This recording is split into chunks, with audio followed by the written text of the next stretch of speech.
Good morning, everybody. I welcome you to the FCA Sunday Breakfast TE session. Please join us. We have a very prolific speaker and very experienced person, Dr. Rajesh Arya, who happens to be the chief architect of the Eco Library under IATA, very well being maintained and run. We are extremely lucky and fortunate to have him today.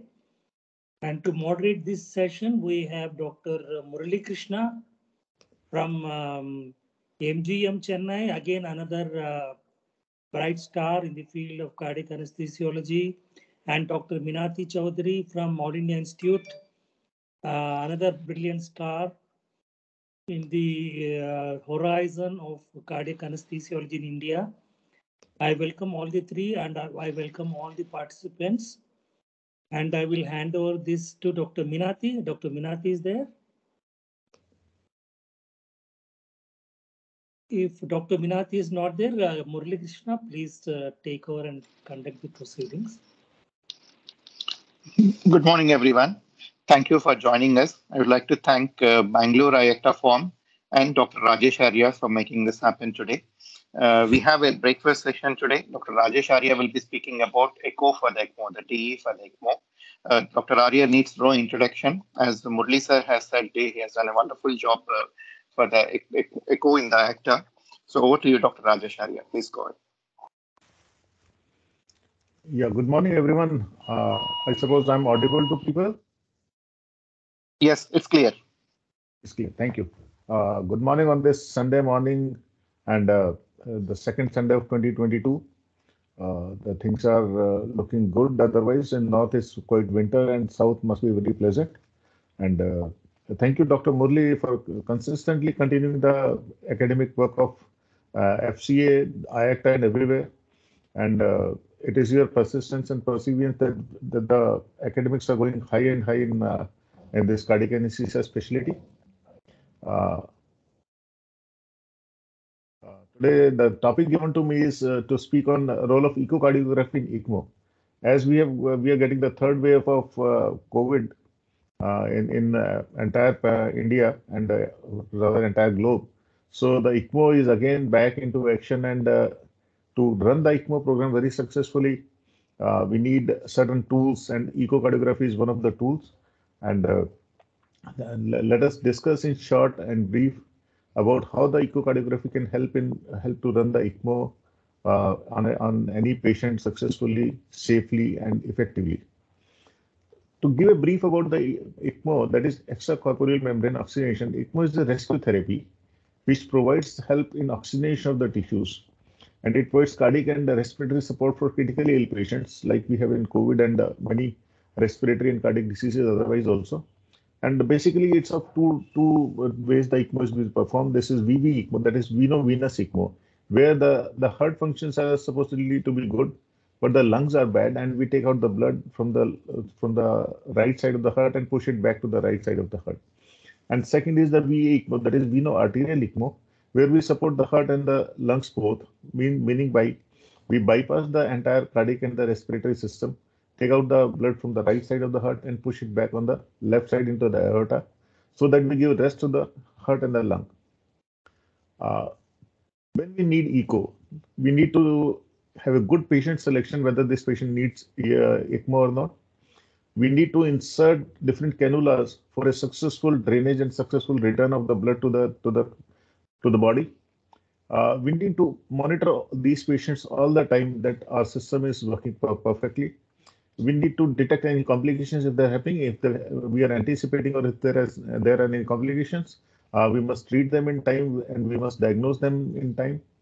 And it helps in decision making whether the ECMO can be removed, it can be weaned off, how is the cardiac system, how is the recovery of the chambers, ejection fraction, or other things. And many times ECMO acts as a bridge to the transplant. Probably the patient needs ECMO for a longer time. So all these decisions can be helped and can be made properly with the use of echocardiography during the patient who is on ECMO. So let us go one by one, that is patient selection. Patient selection is very critical in ECMO, though there are no fixed guidelines and the few guidelines are coming up with the time. There is a reversible hemodynamic instability in the patient, and those are the patients who require the extracorporeal support. This is a time when the functions are not good, but the functions may return in time towards the normalcy, and that is the time we need to support those instability in the patient and support it with the ECMO. But before selecting patient, we must rule out whether there is any contraindication. For any procedure, any process, anything we do, we must know the contraindication first and the indications. And the contraindications for we know arterial ECMO are the aortic dissection. If the patient has got aortic dissection or aortic wall regurgitation, the return flow to the aorta may harm the patient by dilating the left ventricle, by pushing the blood back into left ventricle if you're putting the blood into the aorta, and that will be harmful rather than the benefits to the patient. Then severe arterial vascular disease, if there are atherosclerosis or central peripheral surgical procedures are not possible because of the vascular disease in the peripheries, then it becomes a technically contraindication for a patient where we can put ECMO. If you see, this is a patient with the dissection, and dissection, this is a false lumen, this is a true lumen. So in these patients, it's really difficult to put ECMO and push the flows from the machine to the patient, and which might aggravate the dissection or may go into the false lumen even. For the VV ECMO, if the patient has severe pulmonary hypertension or cardiac failure, yes, we need to put a extracorporeal circulation. We take out the blood, we give relaxation or rest to the pulmonary vasculature, and hope that with the drugs and with time, these things will improve and patient will improve. For right heart abnormality, there are certain conditions where ECMO may not be that helpful or may be relatively contraindicated. Like patient has atrial septal defect. In the atrial septal defect, there will be left to right shunting, and if you push too much on the right side, the return cannula, there may be right to left shunting even maybe. Interatrial septal aneurysm may interfere with the functioning of the ECMO. If this PFO, same like atrial septal defect, if the Chiari network is too big, that may interfere with the drainage of blood from the right side, and pacemaker and ICD wires may be displaced during ECMO cannulation. So all these things have to be kept in mind if you are putting a patient on ECMO, and you have to judge the benefit versus the risk in these patients. These are the few examples. This patient has got a large Chiari network, and if you put the cannula might get entangled in this network, and if it is draining, the network may block the openings of the cannula, and it may not be able to drain properly. Same with the septal aneurysm. The aneurysm might interfere with the functioning.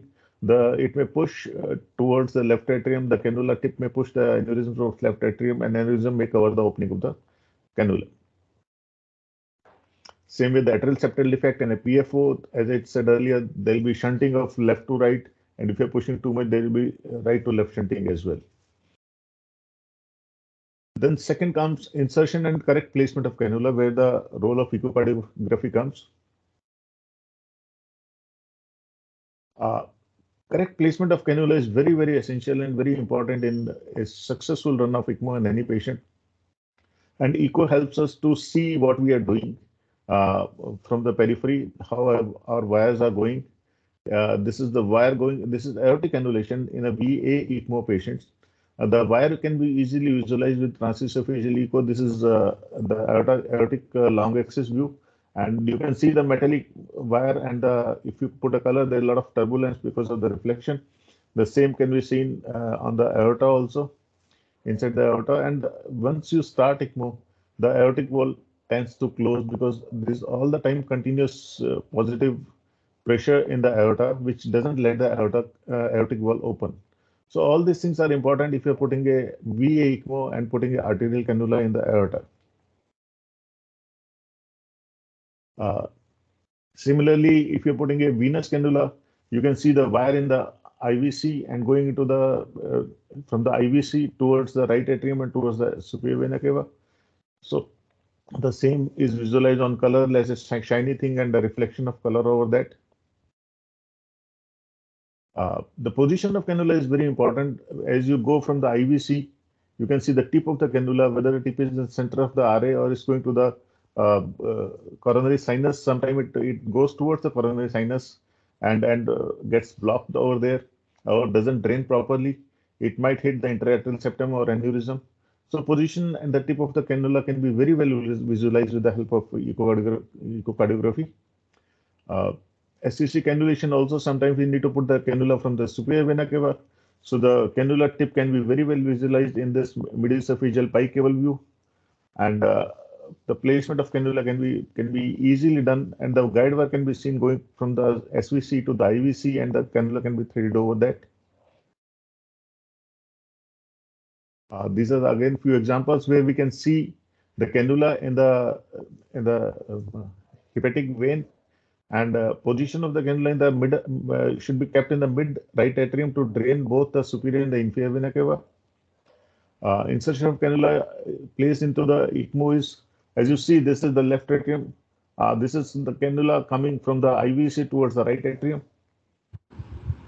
We proceed it further, and finally we can position it right in the middle of right atrium.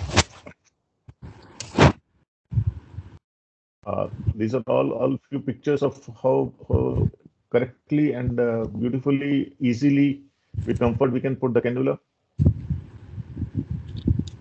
Same way, the return cannula is to be placed properly. Return cannula has to be placed. Sometimes it's a double stage cannula. The cannula has to be placed in the superior and the inferior vena cava, the return ports, and the return port can be put into the towards the middle of right atrium near the tricuspid wall, and the draining ports can be put into SVC and IVC. So we must check for the aneurysm of intra-atrial septum, PFO, LA, tricuspid wall, and coronary sinus, etc., before finally starting the ECMO once the cannula are placed. We must look for the recirculation, inadequate blood flow, or myocardial injury if it is there. This new Avalon cannula has been designed where a single cannula is used to withdraw the blood and push the blood back. The cannula is placed in a way that the draining ports are in the superior vena cava and inferior vena cava, and the return port is kept close to the tricuspid wall. So one lumen allows the deoxygenated blood to return, and another lumen allows the oxygenated blood to go back to the patient. So this is the blood going towards the patient, and from here the SVC, and from the IVC the blood is drained out. Then once we have placed the cannula properly and at a proper place, and their position and their draining has been established, we start the ECMO on that patient. And once the ECMO is running, then ECMO helps us to monitor these patients as well.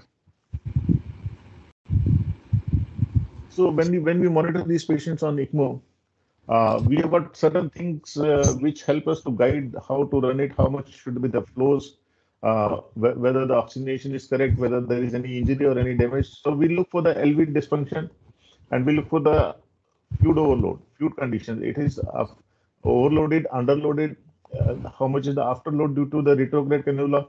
All these things are to be judged and checked repeatedly, and with a gap of every 1 hour, 2 hour, depending on the condition.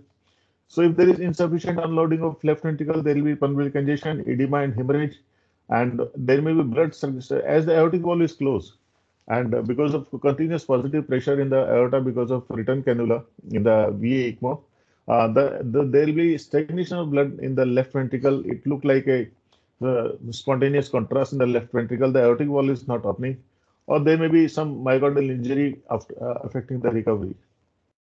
So this is how the stagnation of blood looks in the left atrium. The aortic wall remains more or less closed most of the time. We must look for myocardial contractility. Unless the myocardium is contracting good and generating enough pressure to overcome the ECMO pressure, the aortic wall will remain closed all the time.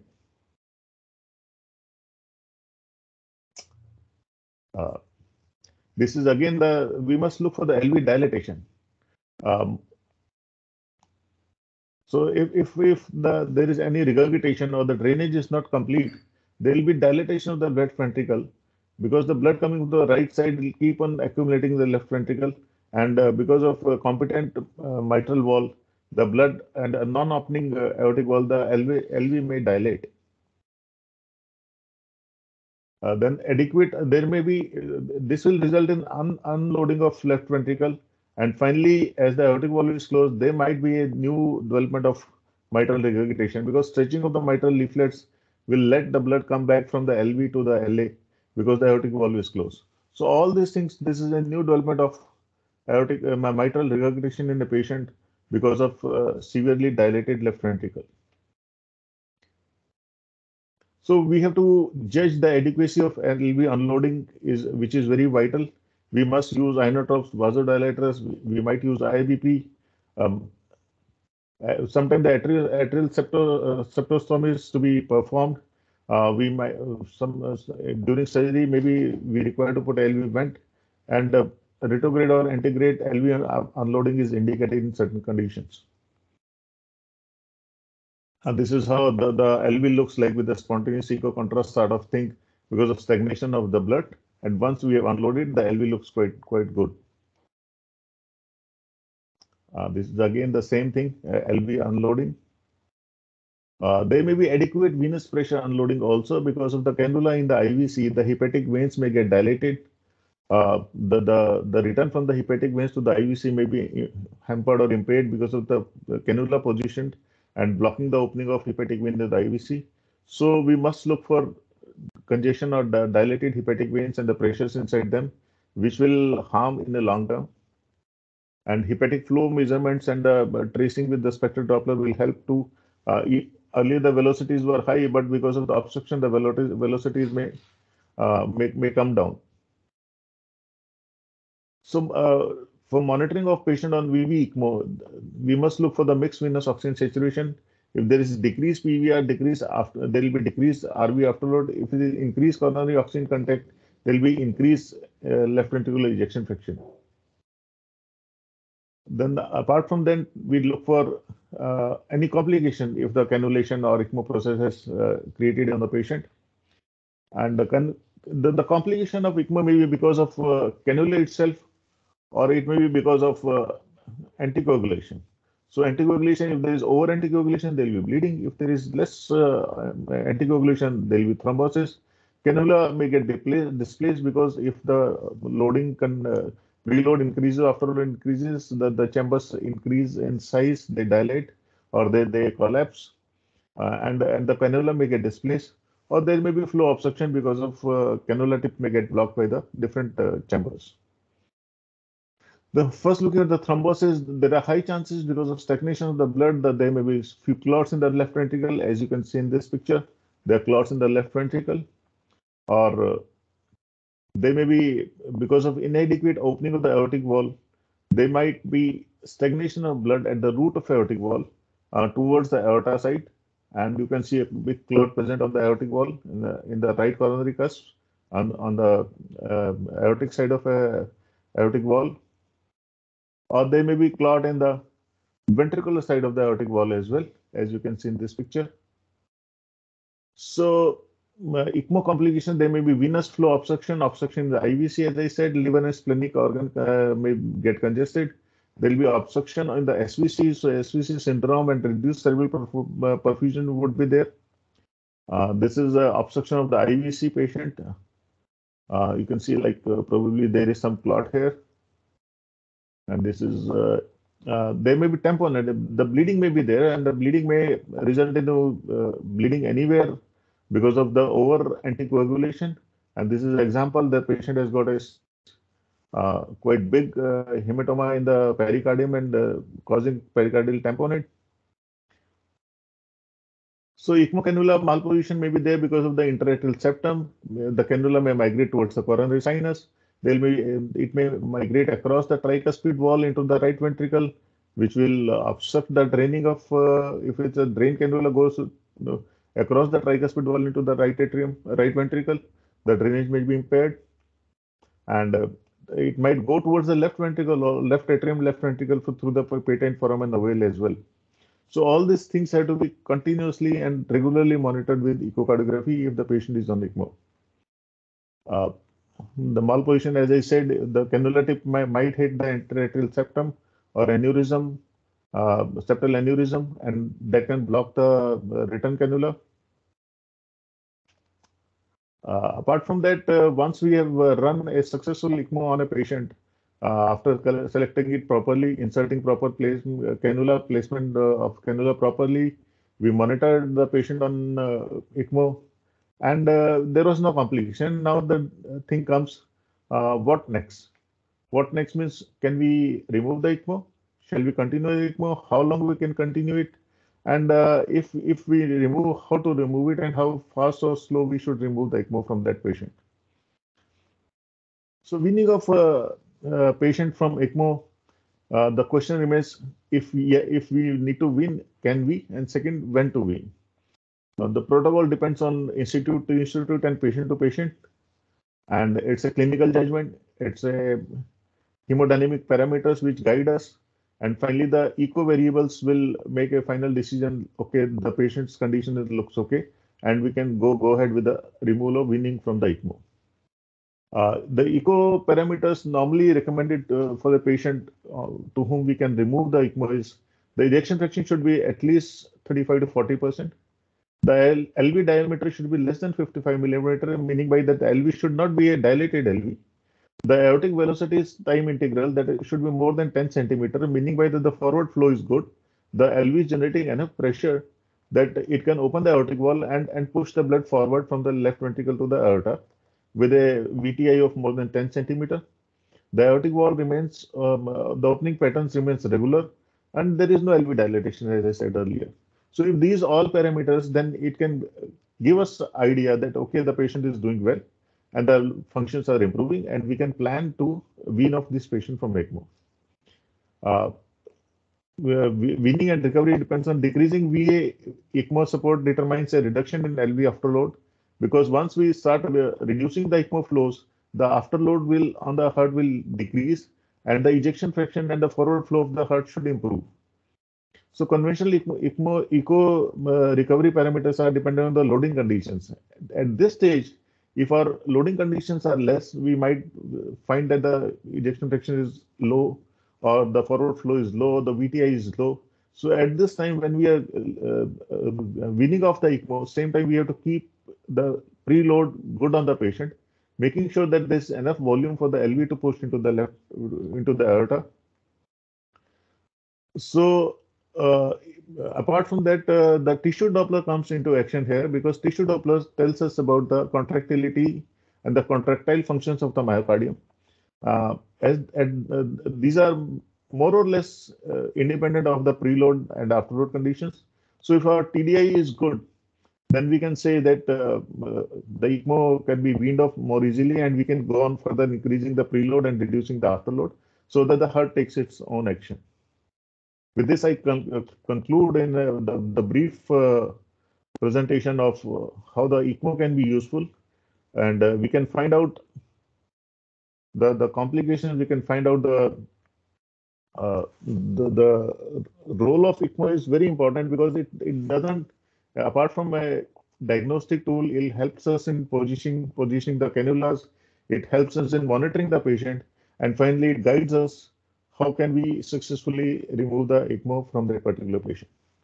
And again, thank you, Dr. Murli and Rajiv and the Forum of Cardiac Anesthesia to give me a chance to speak on this. And back to Dr. Murli Krishnan, who's a master in ECMO management. I think probably they are doing the largest number of ECMO patients in India, and compliments to their team for transplant of heart, lung, and many organs. Back to you, Murli, sir. Thank you, Dr. Arya. It was a very wonderful and covered entire aspect of it. Miniti, madam, you'd like to add anything? So I just want to say definitely it is extremely important to diagnose a patient in ECMO who needs ECMO. So also it is equally important to diagnose the patient who does not need ECMO.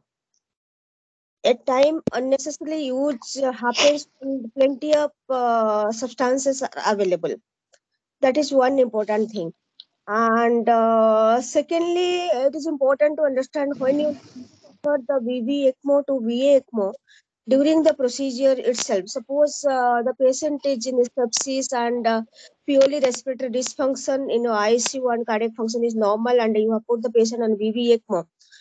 Patient has getting improved with oxygenation, but you worried why the cardiac function is not improving, and you might find a septic cardiomyopathy. In that case, you have to convert. So this is also equally important. So these are the 2 points from my side. I think you are the best Murli when ECMO is concerned rather than NOS. Thank you, ma'am.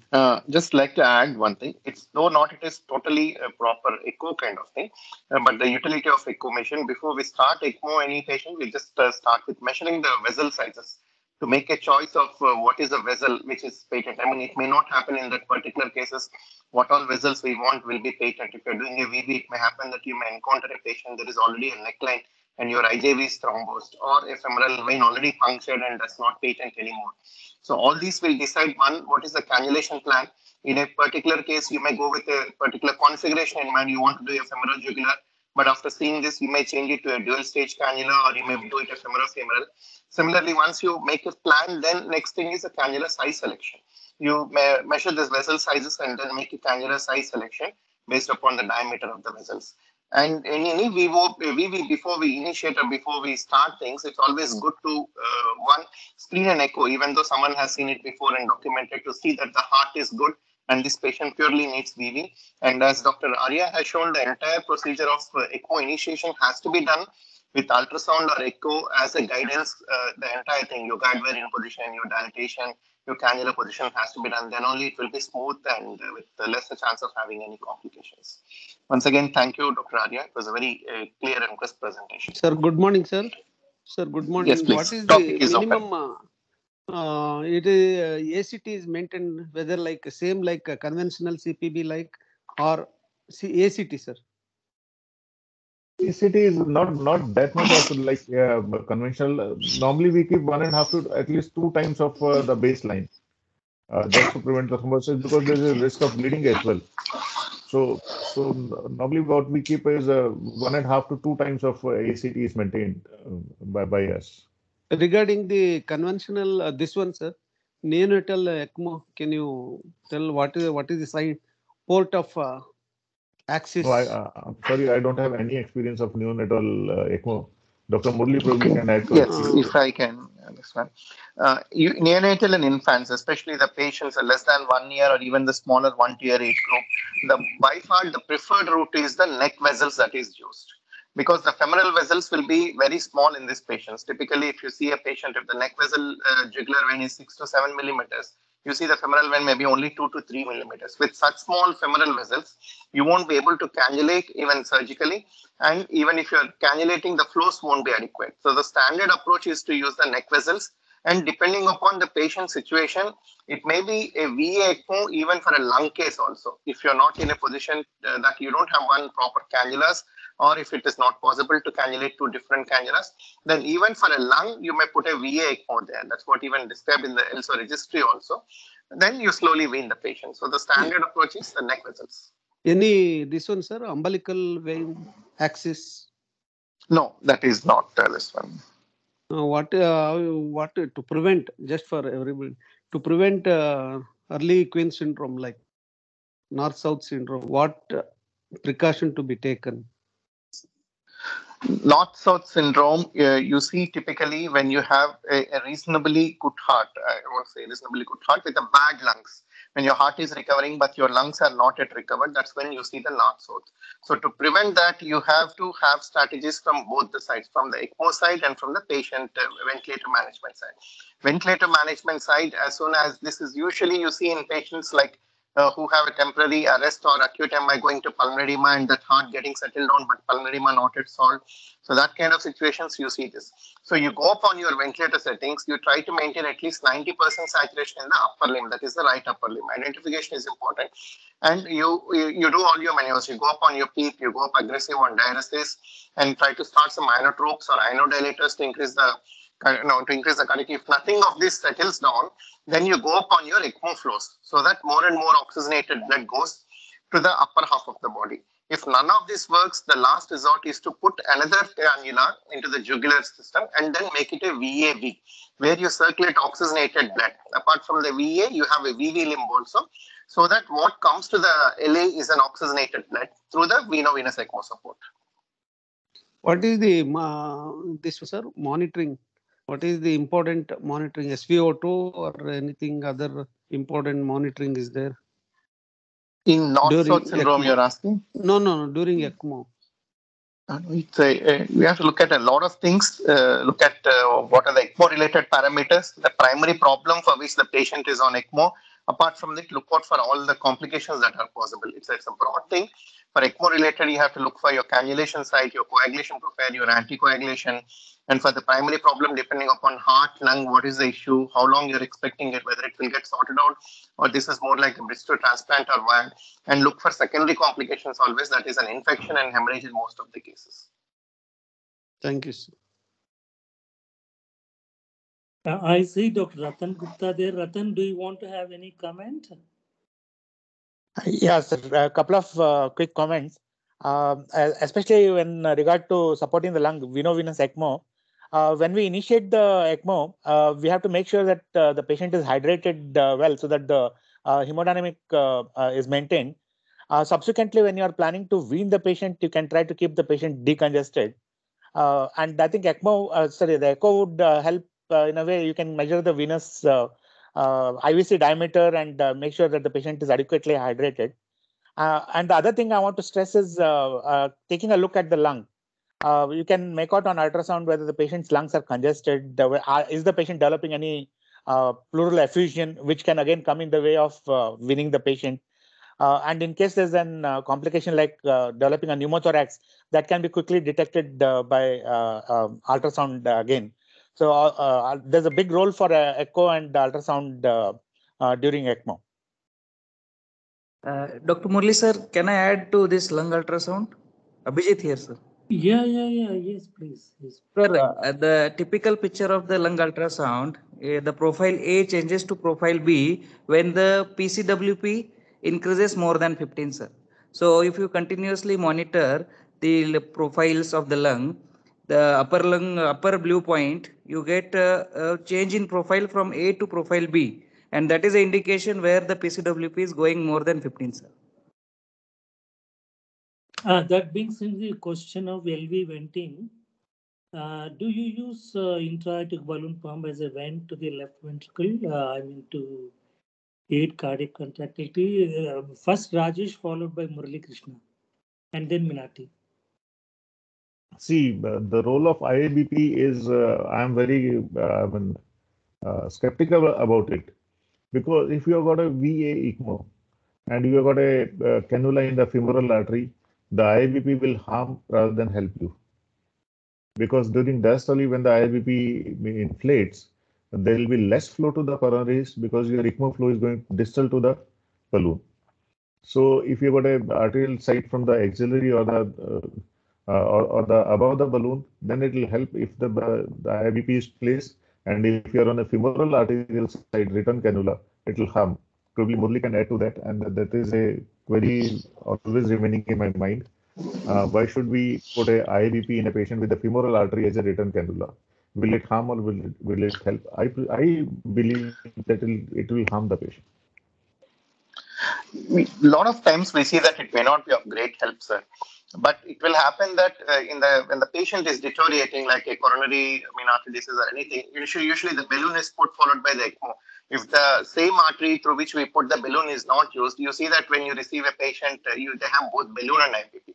In which case you try to adjust with that. But if you come to the result, it may happen that a lot of times it may not help.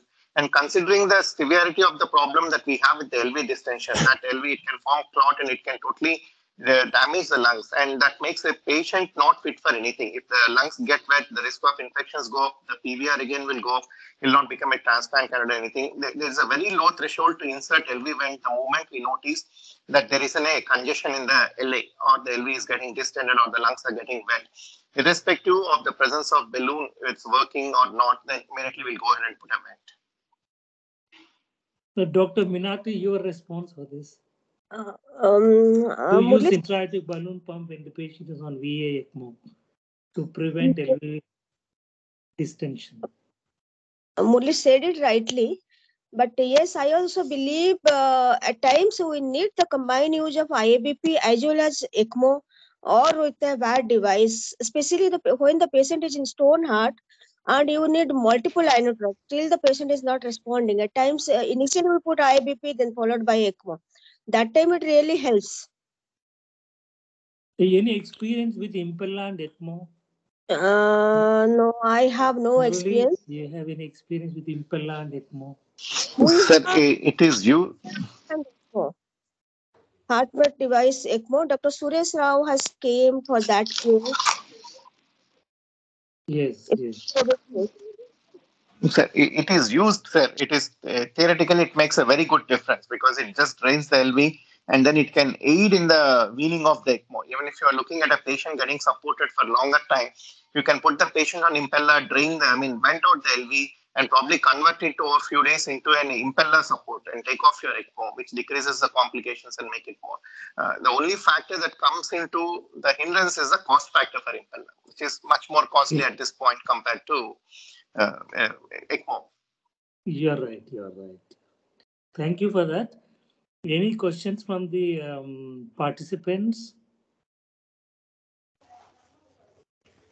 Sanjeevani, you want to say anything?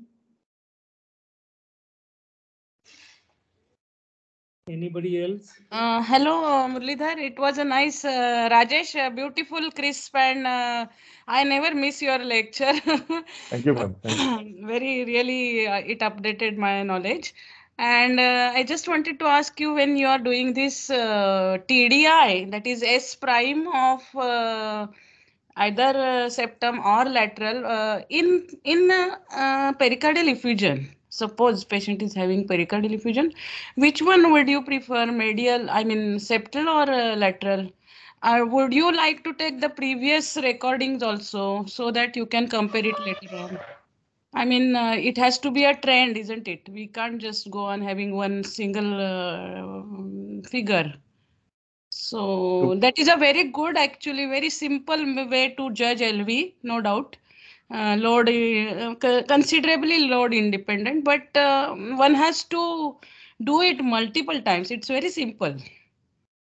But Yes, how sir, to be very frank, none of our patients has pericardial tamponade because of bleeding. But yes, you are right that we should have a baseline, and from baseline we should keep on judging from time to time whether it is improving or going down, so that we can avoid the preloading and afterloading affecting the LV contractility and ejection fraction. So the VTI of aortic wall or LVOT is a good sign, but that depends a lot on the preload and afterload. But the tissue Doppler, if you've got a baseline and if it is improving, definitely that helps to, that gives you confidence that the patient will do better once we try to wean out. Okay, one more thing. I haven't read this, or neither do I have any experience of it personally. But you said aortic valve VTI. Don't you think LVOT VTI would be better than aortic valve VTI? What is maybe many people who are doing it more, they are able to, because aortic valve is LVOT is a very stable organ, it doesn't, it is a solid structure which doesn't get, variated due to fluid or heart rate. See, well, in normal condition, a normal patient, we definitely give value to the LVOT VTI because that's a round solid structure and we can calculate the stroke volume correctly with that. But in a patient on ECMO, the deciding factor is the opening of aortic valve. Okay. The LVOT may be dilated because the aortic valve is closed most of the time, and Correct. the LVOT is dilated, so there won't be any VTA in the LVOT. Yes. Once the heart starts contracting and it starts pushing blood across the aortic valve starts opening. So the narrowest part becomes the aortic valve. Okay, so I do agree. So the VTA across the aortic valve will be more indicative and give us a better idea about how is the contractility.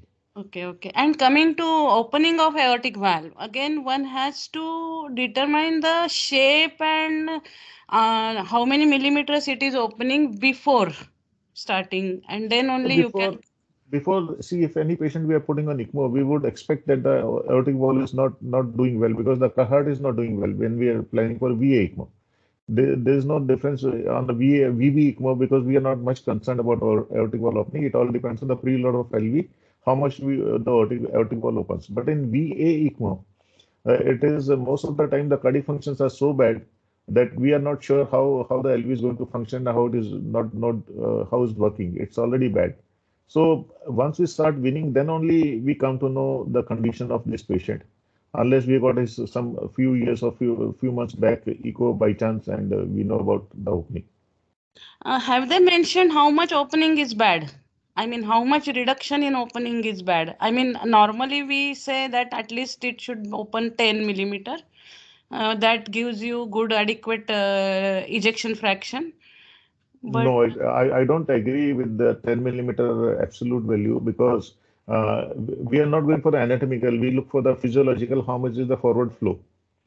That is, I think, more important. The VTI, which is there, is more important than the absolute value of how much millimeter it opens. That's my opinion, I think.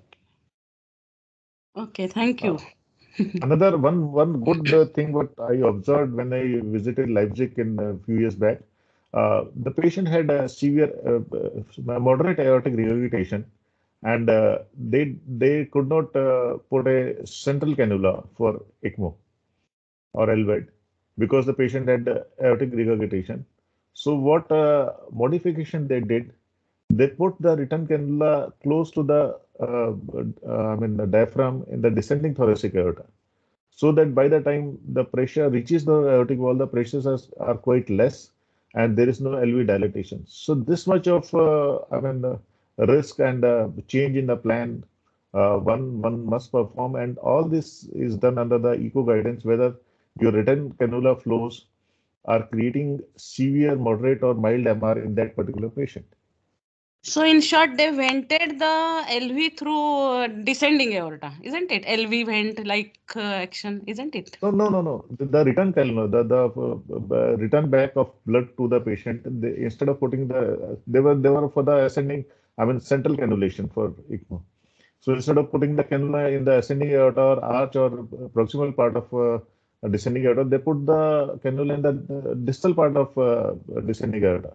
Okay. So that by the time the blood reaches to the aortic wall, the pressure is not that much that it can create a AR and LV dilatation. Correct. That's very interesting. Very interesting. What was the outcome? Did the patient have any LV distension? No. I was during my, that was the third last day. So 3 days the patient was doing well. He was doing well. That's interesting. Very interesting.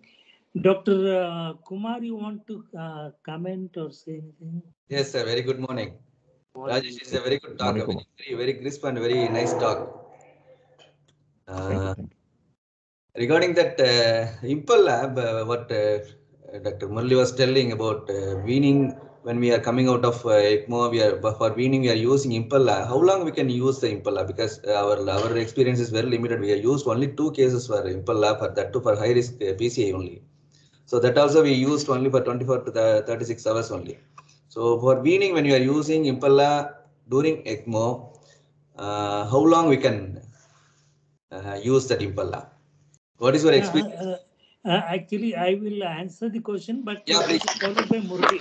Yeah, please. Sir. The Impella is a temporary percutaneous LV support device. Yes, sir. That much we should understand. It's a temporary device.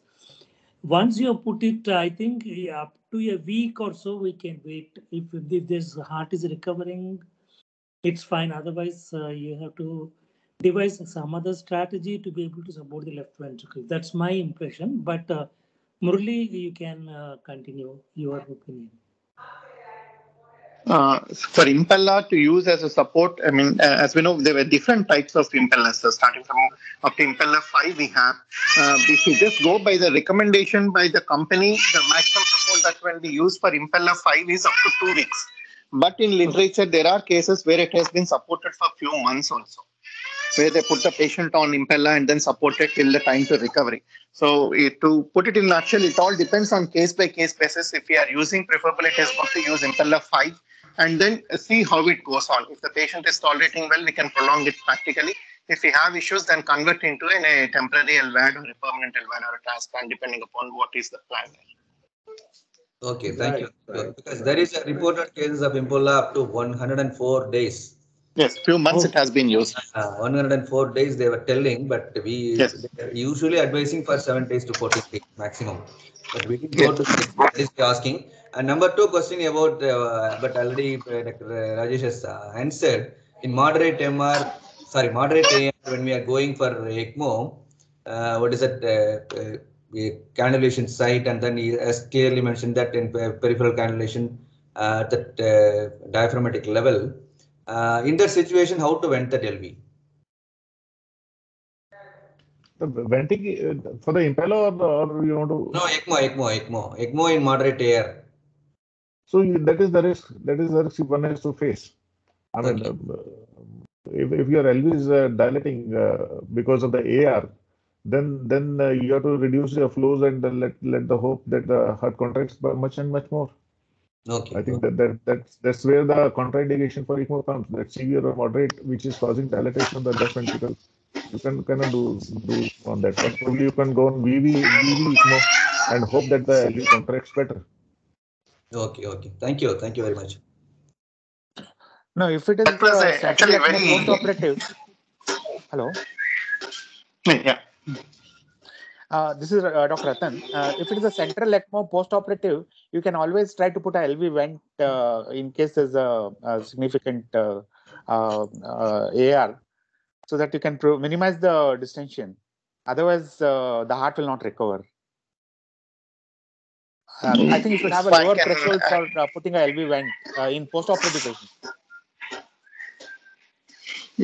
If I can add, actually, that was a quite interesting case what Dr. Rajesh Arya mentioned, what he saw in the Leipzig. The AR problems are two or threefold. One is the distension of the LV. Distension of the LV, yes, putting a vent will solve it. But the second major problem is the steal. What steals away the blood and results in a low cardiac output of situation. Probably, if I can guess, what they would have done is they would have put the descending cannula, use it as a partial ECMO, make the heart work to the maximum what it can, so that ejections are there, so that at least a reasonable LVDP is maintained, so the AR is relatively less, and what the support that is just needed was supported by the ECMO. And if we practically see a situation where we have to do in a case where we see aortic regurgitation and we have to put ECMO, and we'll definitely see LV distension, and we'll definitely see a steal also even if we put a vent. In that case, I think we have to address the aortic wall problem definitely. Yeah, I agree with that.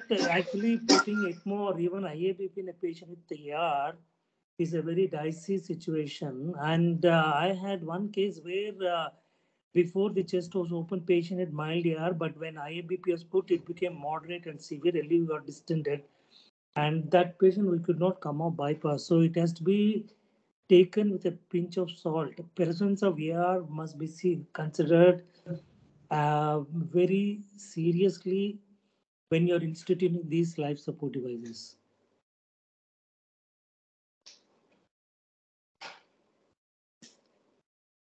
Any comments? Good morning, sir. I am Dr. V. Kumar from Delhi, sir. Can I ask one question, sir? Yes, absolutely.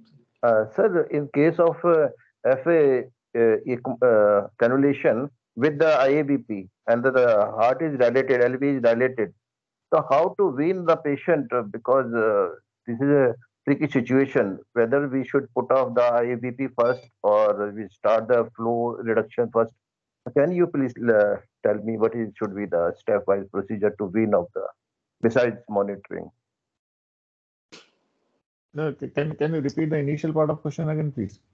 In femoral arterial ECMO, sir, through femoral cannula and with the IABP, but the LV is distended, and now there's no flow. We want to see the whether LV is functioning and not how to go ahead with the weaning process when the LV is fully distended. See, LV distension in a patient with femoral return cannula and IABP is very less, and if it is present, it means the patient is really bad. It means the LV functions are really bad, that despite getting less volume, it is distended. Okay. So in that patient, you have to plan for a LVAD or something so that you can do this. But in a situation where you have got IABP and ECMO, you have to gradually judge the venous return, the return flows, how much minimum you can maintain, and definitely the IABP will help. And probably what I would suggest that you should keep on reducing the IABP inflation gradually, step by step, from 100% to 90, 80, 70, 60, and see the effect of that reduction on the LV dilatation, if it works or not. So first we should reduce the flow, ECMO flow. First, you mean to say that should be reduced first, and then the IABP. Yes, obviously, because the IABP can remain for a longer time and can remain for a week or 10 days or so. So if you are planning to reduce the ECMO, you have to, first come on the minimum flows of ECMO, and then on the reduction in the inflation percentage of IABP. Probably this is what I can think of, but that patient would be really bad if in presence of ECMO and IABP if the LV is dilated. Dr. Murli can add to that. Probably that patient requires transplant or something. In presence of IABP and ECMO, if your LV is dilating, it may not go hand in hand with the recovery then. Even if it is a situation where heart can recover, to help it to recover, first thing we have to do is to vent it. So vent it, give it rest, and see how it behaves. If it is recovering, then slowly you can come down on that. If it is not, then plan further accordingly. I totally agree with that. With the LV distension, it cannot come out. Because it's not possible to wean when the LV is distended. It's difficult, sir. Yes, when the LV is distended, it's difficult. It means the flow. And to add to that, if you want to stop the IABP and then come off, no, I would continue the IABP, and as the LV is recovering, I will wean off the ECMO first and then leave the IABP as it is. If there are no other complications related to IABP, I'll leave the IABP as such, wean off the ECMO, and then take off the IABP at a later time. Okay, thank you, sir. Thank you so much.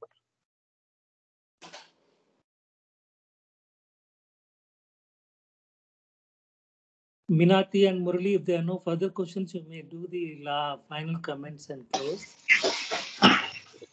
Sir, hello. Yeah. Sir, hello. Yes, please speak up. Sir, I'm Dr. Abhishek from UN Mehta. Yes.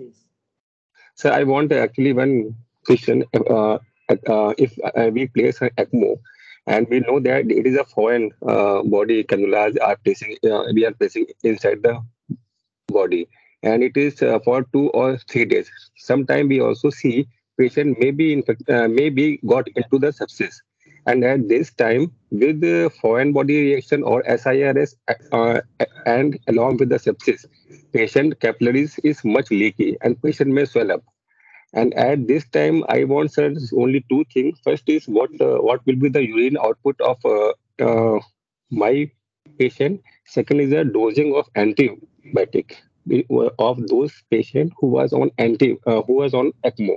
Is there any criteria to increase the dose or increase the antibiotics on ECMO if this patient is with sepsis?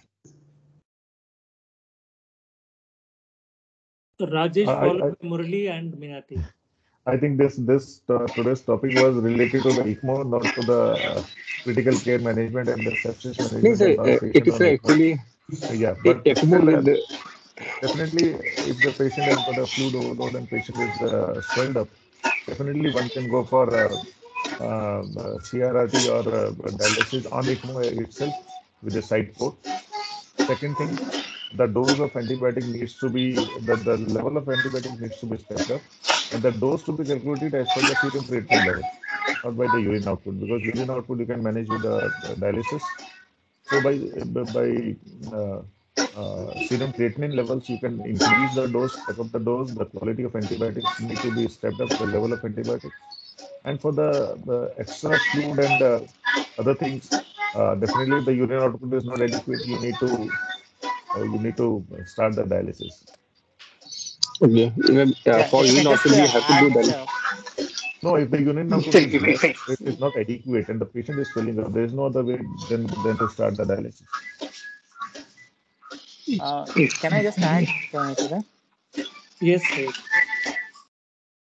I think, see, one thing we need to understand is on ECMO, the volume of distribution would increase. So the initial loading dose is important. You may have to step up the initial loading dose. And then, as Dr. Rajesh mentioned, depending on the renal function, you can modify the dose. And in case it is a patient on CRRT, probably you can give the full dose because there will be clearance through the CRRT as well. That's how you manage the antibiotics in patients on ECMO.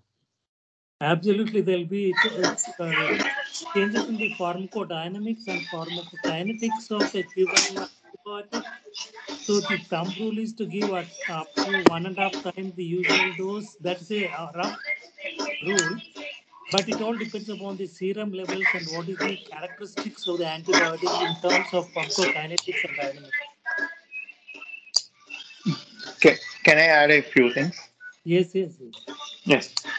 Two questions there. The first one was about the antibiotic doses. As said by the previous speaker, the volume of distribution do change. So practically what we need to do is we need to involve someone who deals this specifically, either an infectious diseases consultant and a clinical pharmacist, rather both of them. What is needed, what is the effect of this ECMO on that particular antibiotic? Because if we go into the details of pharmacokinetics and pharmacodynamics, it itself is a separate topic, how the drugs will behave on ECMO. So take their opinion, see whether we're giving the appropriate dose or not. To give an example, colistin and all, we may change the loading dose, rather imipenem and all, we may not change the dose and all.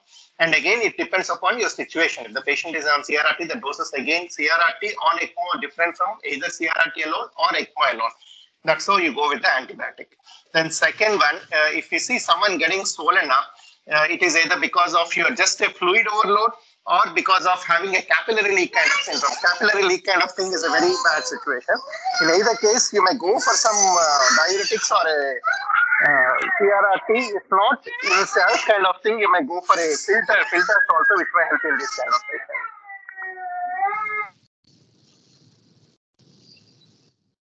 Thank you, Murali. I think it's time to close. I leave it to you and Minati to say the final comments. And thank you so much. Thank you, Murali sir. Madam, please. Thank you all the participants. My co-chair and all of you who has given extremely good input. I think that will help the students in this forum who are presenting. And thank you again. Murali, final comments from you?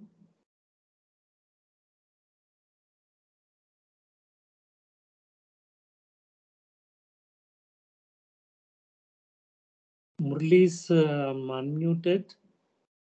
Muted, I mean to say muted. So I would like to thank Dr. Rajesh for having agreed to speak today at the last minute. We had something else scheduled, but that was not happening. So we had to request Rajesh Arya. Thank you very much. Very well done. Thank you once again. And the same applies to Dr. Minati and Murali Krishna. Thank you once again. Thank you, Kumar, Dr. Ratan, Abhijit, and others who have participated, all the participants. Thank you very much. We'll meet again next Sunday. Same time, same place. Thank you, sir. Thank you so much. Thank you, sir. Thank you, sir. Have a good day. Thank you, Rajesh. Thank you, everybody. Thank you, sir. Enjoy your Sunday.